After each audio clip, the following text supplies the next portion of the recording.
simular. Esse projeto Mãe Legal, ele montou uma rede que envolve hoje as pessoas que têm mais poder em contato com a comunidade em geral. A agente de saúde e conselheiro tutelar. Esses mandam muito mais do que a gente, mandam muito mais do que a polícia, porque eles entram em lugares que nem a polícia ousa tentar entrar. Mas se disser que ele está entrando ali, um conselheiro tutelar que está protegendo a criança, até o chefe de uma boca de tráfico permite que ele entre para poder resolver o assunto. Não tem conflito.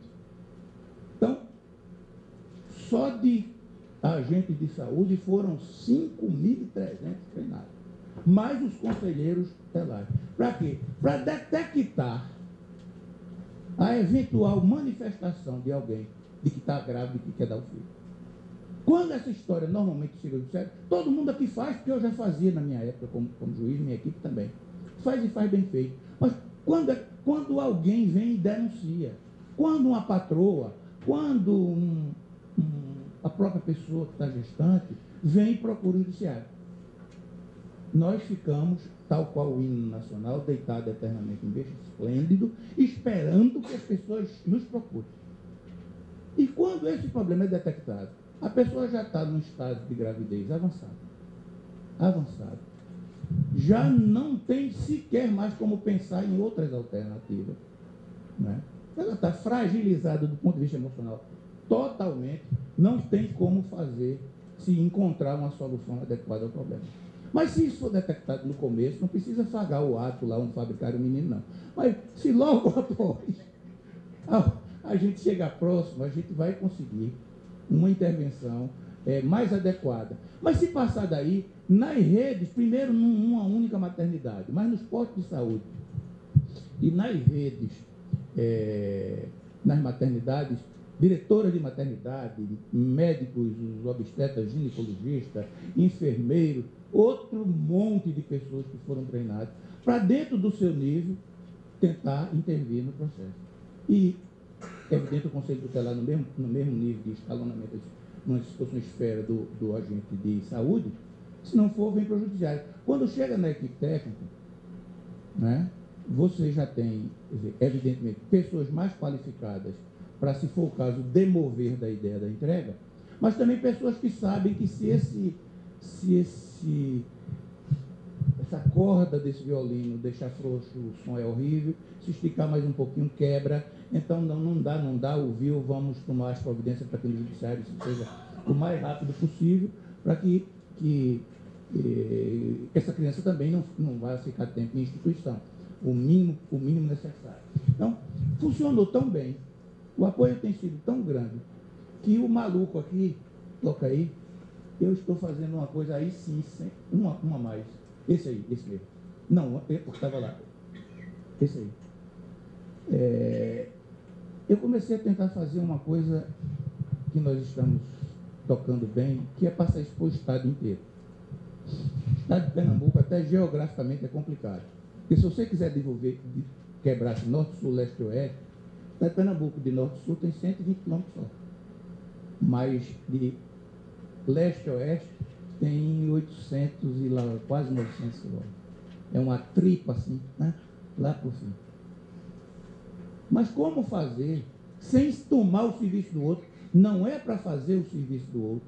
Nós montamos uma rede imensa, aí sim, com a Secretaria Estadual de Saúde, Secretaria da Mulher, Defesa Social, Cidadania, os Conselhos de Direito, mas os Conselhos de Direito Municipais, para que em cada comarca e em cada região, esse mesmo sistema possa funcionar. Os agentes de saúde, os conselheiros tutelares, lá do mais longínquo sertão, na região e um comitê gestor em Recife, que faz simplesmente catalogar dados, para a gente ter uma ideia do que aconteceu. Não é? Então, o que a gente quer é saber se encontrou uma mãe que estava querendo entregar o filho e desistiu, ou entregou. Quem foi em que instância isso foi resolvido? Foi resolvido direto com o agente de saúde, com o conselheiro tutelar, a gente sabe. Quantos tem que chegar às maternidades, quantos tem que chegar ao judiciário e quantos não tem solução. A solução termina sendo a entrega a uma outra família. O programa de Recife foi lançado oficialmente em abril de 2011, mas ele já vinha tateando experimentalmente há quase um ano, já com treinamento de pessoas. Foram algo em torno de 60 casos atendidos. E só uma entregou para adoção.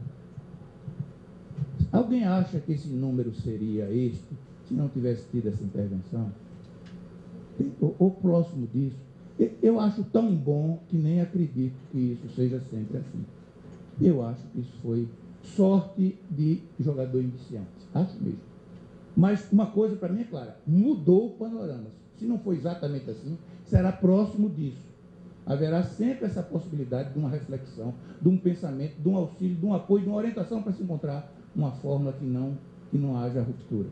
Ou pelo menos se evitar que essa criança seja entregue em qualquer canto, a qualquer um, ou jogada fora, não é? É evidente que isso é dificílimo. Se eu chegar com o pessoal da Secretaria da Mulher e disser que sou contra o aborto, eu levo uma pisa, não é uma surra. E no Nordeste diz uma pisa é equivalente a 10 surras. Se eu falar nessa história, aí sou dona do meu corpo e tal. A beleza disso está nesse desafio exatamente na convivência dos desiguais. Vamos ler e vamos trabalhar naquilo que nos une. E é a maioria das coisas que nos une.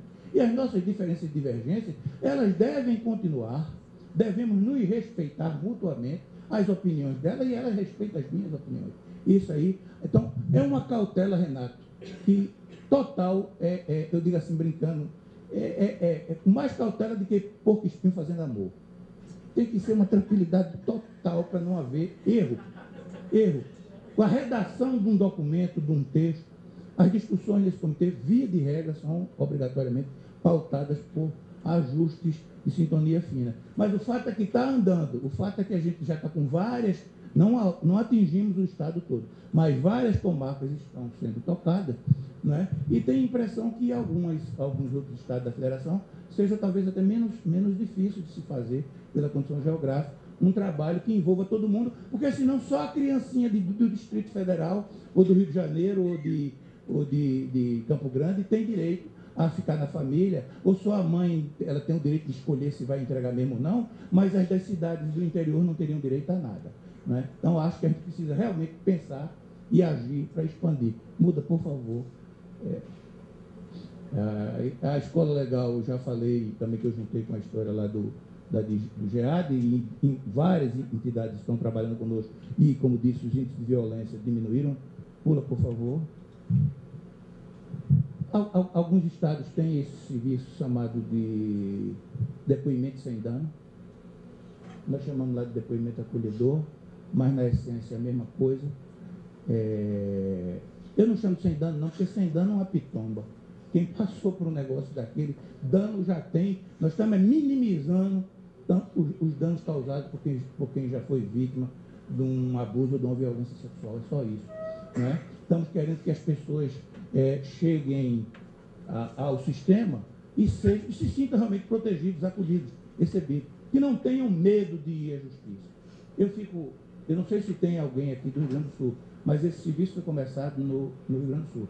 Mas eu recebi material, e-mail, dizendo: vocês estão anos-luz na frente da gente já.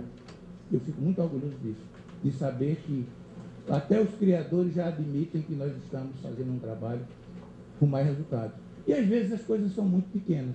Isso aqui é uma carteirinha, tem algumas aí também. Quando a justiça manda me chamar, o povo se borra de medo quando diz: o juiz mandou chamar. Nós vivemos num país onde a maioria esmagadora das pessoas se orgulham ao dizerem assim: eu nunca entrei dentro de uma delegacia. Então, a prova de que é um bom cidadão é dizer: esse serviço de segurança e justiça não me diz respeito. Aí, de repente, é chamado para prestar um depoimento. Mas, às vezes, ele está sendo chamado para prestar um depoimento, a família inteira, porque um dos seus integrantes ou é um abusador ou foi vítima de um abuso. Aí é evidente que os encantos se dobram, né? Essa é uma área terrível. O oficial de justiça das duas varas de crime contra crianças do Recife, quando vai fazer a citação e intimação, junto com o mandado, com o formal da justiça, ele leva essa carteirinha. Vamos dizer, tira-medo. Né? Como ele vai ser recebido, o que é que ele vai fazer, quem é o juiz, o que faz, o promotor, quem é a equipe técnica, como é que o depoimento dele vai ser tomado, por que é diferenciado, onde é que ele será encaminhado para atendimento, qual o serviço que tem a posterior da chegada dele lá. E nós já descobrimos que a carteirinha não é só útil, ela é mais útil nas varas do crime contra a criança, dos abusados ou vítimas de violência sexual. Mas ela é tão útil nas outras coisas porque as pessoas vivem morrendo de medo de ir para a justiça. Então, é uma coisa tão simples e funciona. Com o apoio de muita gente. Com o apoio da Scheidwood, os nossos primeiros equipamentos foram todos pagos pela rainha da Suécia. Foi lá visitar, foi ver que funciona e tal. Nós estamos com a rede de atendimento social inteira do Estado, com participação de entidades privadas. Estamos expandindo isso para outras cidades de Pernambuco. Agora, em agosto, vamos implantar mais duas, em Caruaru e Petrolina. E acho que é uma coisa muito viável. O custo disso, depois que você bola, que desenha, é papel. Nós já estamos com outra. Depois que cheguei na justiça, nós estamos ultimando depois que cheguei na justiça. Segunda-feira agora que vem, quem tiver interesse, quem também atua e gosta de trabalhar com a área de adolescente infrator, nós, às 14 horas, sou no site www.amep, é a Associação dos Magistrados, amep.com.br. Vai ter um debate ao vivo sobre ato infracional. Sobre ato infracional. O esquema vocês já devem ter visto na televisão aquele programa Roda Viva. Bota um cara lá no meio para tu não baixar o sarrafo.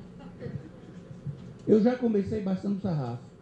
Eu coloquei, Renato, Humberto Vasconcelos para falar. E coloquei Humberto por quê? Porque o site que eu dei é da Associação dos Magistrados de Pernambuco. Os equipamentos todos são da AMEP. E Humberto é o líder da oposição à AMEP lá.